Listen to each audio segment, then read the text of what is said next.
Hey, what's going on, everyone? How you guys doing today? So this story is horrible. It's terrible. It cannot, and under any circumstances, be monetized. So I'm not gonna go for it.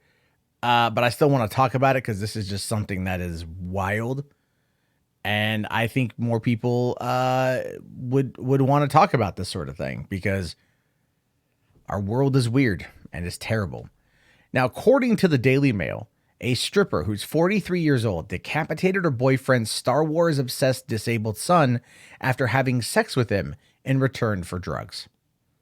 Now, what caught my attention on this was because I have a RSS feed built up for Star Wars, the Google search, and because of Star Wars obsessed disabled son popping up in the headline, it made its way to my feed. Now, it says here that Roena Cheryl Mills was found guilty of first-degree murder, which is fantastic.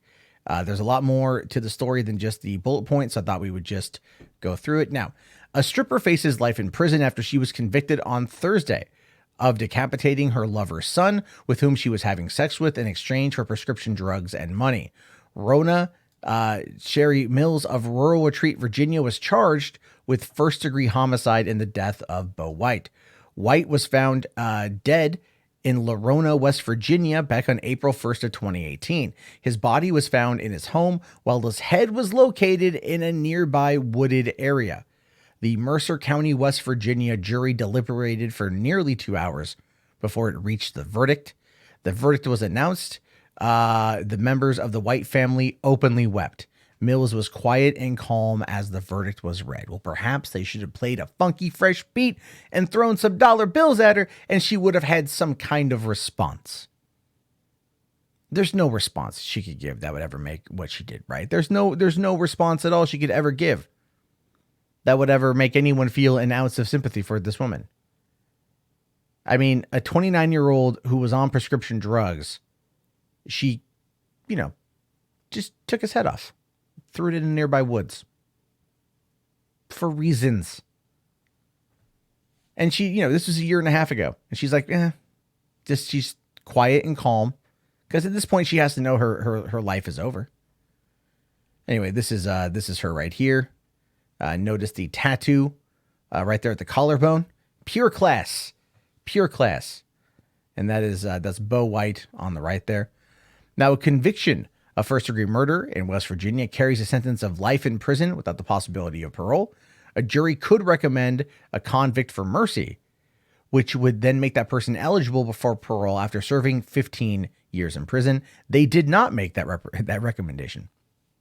Good that they did not make that recommendation. This wasn't a mercy killing. This was way worse than that. Now, the prosecuting attorney told the jury in his closing argument that Mills was a drug addict. He said that Mills took advantage of Bo White, who the prosecutor described as an awkward, sickly shut-in who didn't have a real life. It's not been established why Mills frequently visited White, though the Sittler speculated that she traded sexual favors in exchange for medication that he was prescribed. His father had introduced him to a manipulative woman, he told the jurors. Just look at that face. It's like a whatever face. Like, it's a Tuesday, kind of face. That's how that face looks to me. She just doesn't, either she's just so in denial over what went on that she's just emotionally, mentally shut down, or she legitimately just doesn't care. And like I said, it's been a year and a half since this whole thing went down. So maybe she's hit that point psychologically where she's like, just, just lock me up, throw away the key. I know where I'm at. Just let's get this over with. Now, saying here, she knew Bo had a pocket full of pills and a pocket full of cash. Bo lived off a disability allowance and loved playing with Star Wars figures, according to authorities. Mills was introduced to Bo by his father, James, a truck driver, who had a years-long sexual relationship with her while she worked as an exotic dancer at the Southern Exposure Club. On Bo White's last night alive, she texted him and exchanged a meetup, saying, "I'm trying to get my things. Give me a few minutes." This is on March 31st, 2018. According to authorities, she bludgeoned him until he was unconscious. Then she cut off his head with a kitchen knife and stabbed him repeatedly.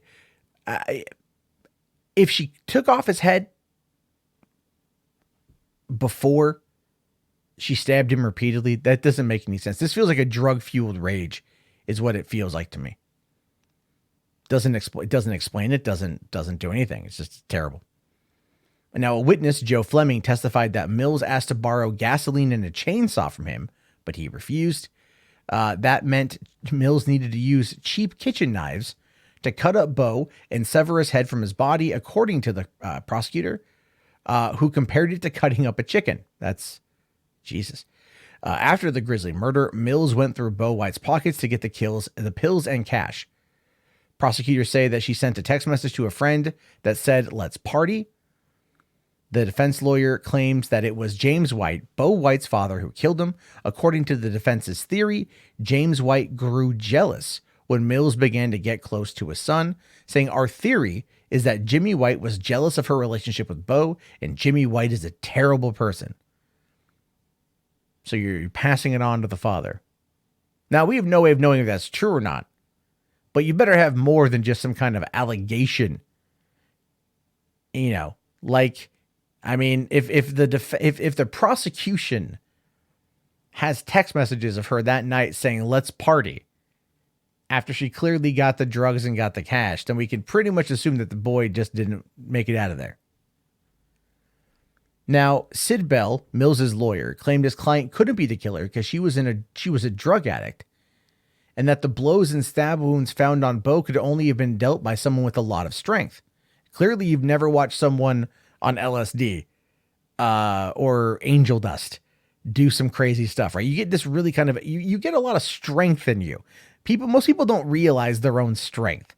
When you're high on drugs, you kind of feel invincible. You feel like you might be able to punch through a wall. So I don't buy that at all. Now, Bell suggested that James White's killed the son in a jealous rage after he found out that found Mills and his son together. As an old prosecutor, it's what we call a crime of passion, he said. Someone with a lot of strength and a lot of rage had to kill this man, but the jury also heard evidence that incriminated Mills, including blood and injuries which were found on her body when she was arrested. Mills' car was also in Bo White's driveway on the day his body was found. So yeah, it's pretty clear that this is her photos from when she was arrested. I mean, she looks totally different now, right? But still, that same kind of dead-eyed look.